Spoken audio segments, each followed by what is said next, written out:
શું તમે જાણો છો કે આપણા ભારતમાં આજે પણ એવા મંદિરો છે જ્યાં રાવણની પૂજા થાય છે?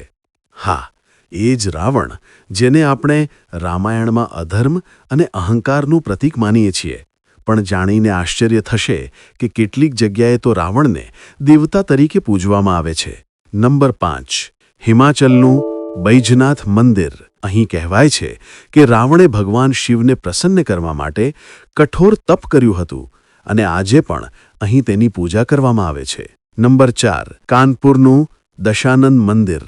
આ મંદિર વર્ષમાં ફક્ત 2 દિવસ ખુલે છે.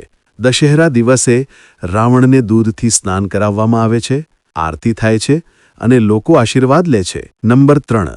બિસરખ, નોઈડાના નજીક. આ માનવામાં આવે છે રાવણનું જન્મસ્થળ.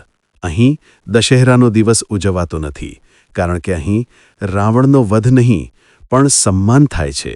નંબર 2. આંધ્રપ્રદેશનું કાકીનાડા મંદિર. અહીં 30 ફૂટ ઊંચી રાવણની પ્રતિમા છે, જે વિશાળ શિવલિંગની બાજુમાં સ્થાપિત છે. તે તેની ભગવાન શિવ પ્રત્યેની ભક્તિનું પ્રતીક માનવામાં આવે છે. નંબર 1. રાજસ્થાનનું માંડોર. અહીં રાવણને જમાઈ રાજા તરીકે માનવામાં આવે છે. દશેરા દિવસે અહીં રાવણ દહન નહીં પણ શોક મનાવવામાં આવે છે. તો કહો મિત્રો, રાવણ ખરેખર રાક્ષસ હતો કે એક ભક્ત? તમારું માનવું શું છે? કોમેન્ટમાં જરૂર લખજો.